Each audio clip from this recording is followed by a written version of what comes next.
رات گزر گئی تو صبح ان مقدس سروں کو نیزوں پر اٹھایا گیا، اونٹوں کی سواریوں پر مقدس بیویوں کو بٹھایا گیا، اور یہ لٹا پٹا سارا قافلہ سوئے کوفہ کو روانہ ہو گیا۔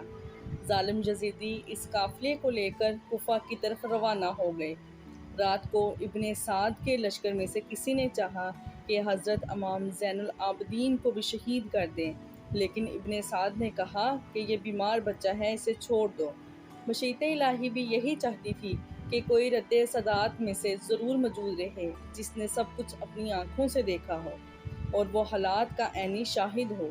دوسرے روز لشکر یزید نے اپنی تمام لاشوں کو جمع کیا اور انہیں دفن کرنے کے لیے روانگی کا اعلان کر دیا، مگر اہل بیت کی لاشوں کو دفن کرنے کی ضرورت بھی محسوس نہ کی۔ بغیر کفن اور دفن کیے خاندان نبوت کے افراد اور ان کے ساتھیوں کی لاشیں کربلا میں ہی چھوڑ دیں۔ فرات کے کنارے ایک قبیلہ بنو سعد آباد تھا۔ جب انہیں پتہ چلا کہ یزیدی لوگ اہل بیت اطہار کی لاشوں کو کھلے آسمان تلے چھوڑے چلے ہیں تو وہ فوراً وہاں پہنچے اور شہداء کے مبارک جسموں کو کفن دے کر دفنا دیا۔ یزیدیوں کا قافلہ اہل بیت کرام کے ہمراہ کوفہ میں داخل ہوا اور شہید کے تمام سر ان کے پاس تھے۔ وہ سب ابن زیاد کے سامنے پیش کر دیے گئے۔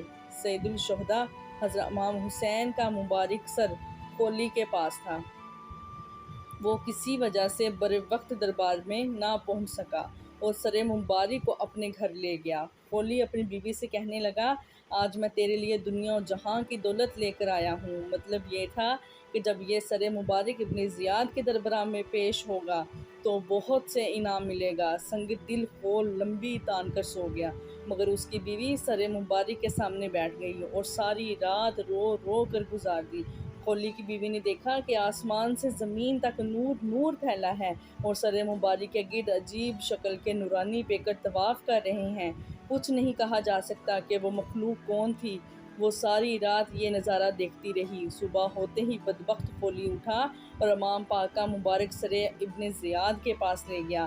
امام عالی مقام کا مبارک سر باقی سروں کے ساتھ اور خانوادہ رسول کے باقی قیدیوں کے ساتھ اس بدبخت ابن زیاد کے تخت کے سامنے پیش کیا گیا۔ وہ بدبخت اس وقت تخت پر ہی بیٹھا تھا اور اس کے ہاتھ میں ایک چھڑی تھی۔ اس نے چھڑی کے ساتھ حضرت امام حسین کے دندان مبارک پر ایک ضرب ماری اور نازیبا گفتگو کی۔ حضور کے ایک کمزور نظر والے صحابی جو وہاں موجود تھے وہ بہت بوڑھے تھے، ان کا نام زید بن ارقم تھا۔ ابن زیاد کی چھڑی جب حضرت سیدنا امام حسین کے لبوں پر دیکھی تو چیخ اٹھے اور کہا، تو حیا کر، خدا کی قسم میں نے آنکھوں سے رسول صلی اللہ علیہ وآلہ وسلم کے لبوں کو ان لبوں کو چومتے دیکھا ہے۔ ابن زیاد کہنے لگے، اے زید، اگر تم بوڑھے نہ ہوتے تو تمہاری گردن بھی میں ابھی اتار دیتا۔ ابن زیاد نے اس سب کے بعد یزید کی خوشنودی کے لیے حضرت امام حسین کا سر انور اور دیگر سروں کو جلوس کے ساتھ اور خانوادہ رسول کی پاک بیویوں کے ساتھ یزید کی طرف دمشق روانہ کر دیا۔ جب یہ قافلہ دمشق کی طرف روانہ ہوا تو راستے میں ایک گرجے کے قریب پڑاؤ کیا۔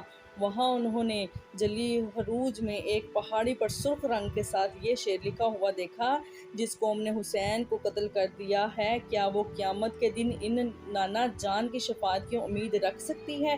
اہل قافلہ نے جب یہ شعر پڑھا تو ان کے رونگٹے کھڑے ہو گئے۔ وہ یہ سمجھنے سے قاصر تھے کہ اس پہاڑی پر ایسے انداز میں یہ شعر کس نے لکھا ہے۔ ابھی وہ حیران پریشان ہو رہے تھے کہ قریبی گرجے سے ایک پادری ان کے پاس آیا تو اہل قافلہ نے اس کی آمد کو غنیمت جانا اور اس سے پوچھا کہ یہ شعر اس پہاڑی پر کس نے لکھا ہے اور یہ کب سے لکھا ہوا ہے؟ وہ راہب کہنے لگے کہ یہ شعر تو یہاں ہمارے بڑوں کے زمانے سے یہاں لکھا ہوا ہے۔ راہب نے پوچھا کہ یہ نیزے پر سر کس کا ہے؟ یہ قیدی کون ہے؟ راہب کو بتایا گیا کہ یہ سر حسین ابن علی کا ہے اور یہ بیویوں اس مقدس خاندان کی ہیں۔ وہ راہب کام اٹھا۔ 10,000 دینار کے بدلے میں اس راہب نے ایک رات کے لیے اس قافلے سے سر حسین لے لیا۔ چنانچہ قافلے نے ایک رات کے لیے وہیں پڑاؤ کیا۔ راہب نے اپنے گھر خالی کروا کر پاک بیویوں کو وہاں ٹھہرایا اور خود مبارک سر کو ایک دھوئے ہوئے پاک تشت میں رکھ کر خود اس کے سامنے بیٹھ گیا۔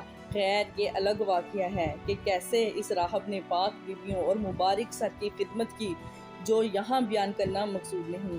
صبح ہوتے ہی یہ قافلہ دربار روانہ ہوا، اور جب یہ قافلہ یزید کے دربار پہنچا تو وہ پہلے ہی سے اس قافلے کا منتظر تھا۔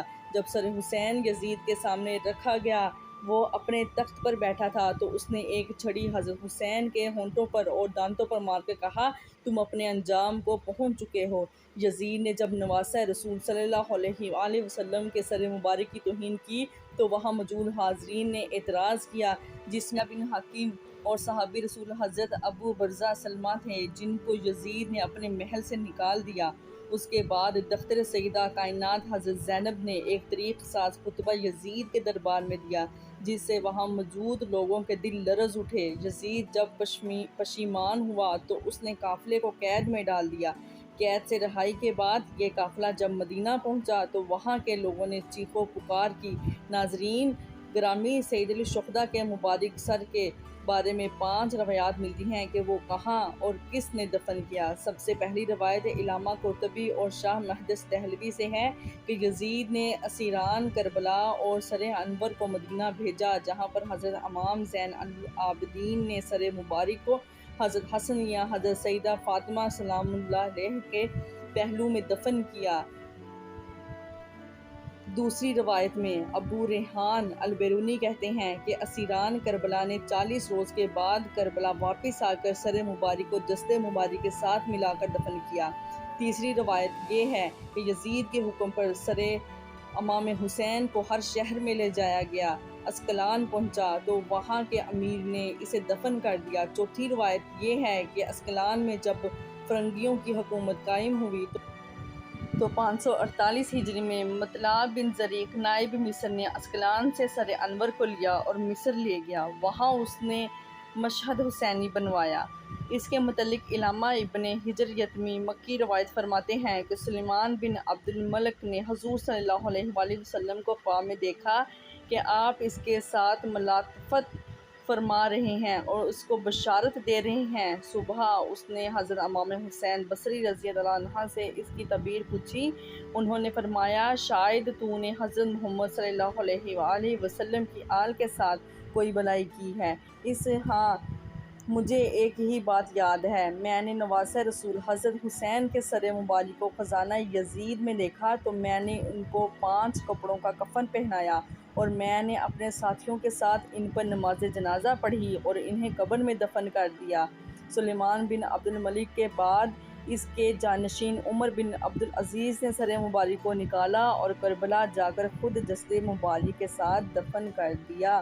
ایک روایت یہ ہے کہ جب منصور نے شام کو فتح کیا تو شہر میں داخل ہونے کے بعد وہ یزید کے خزانے والے کمرے میں گیا۔ وہاں پر اسے سرخ رنگ کی ایک ٹوکری ملی۔ اسے منصور نے اپنے غلام سے کہا کہ اس ٹوکری کی حفاظت سے رکھو، یہ بنی امیہ کے قیمتی خزانوں میں سے ایک خزانہ ہے۔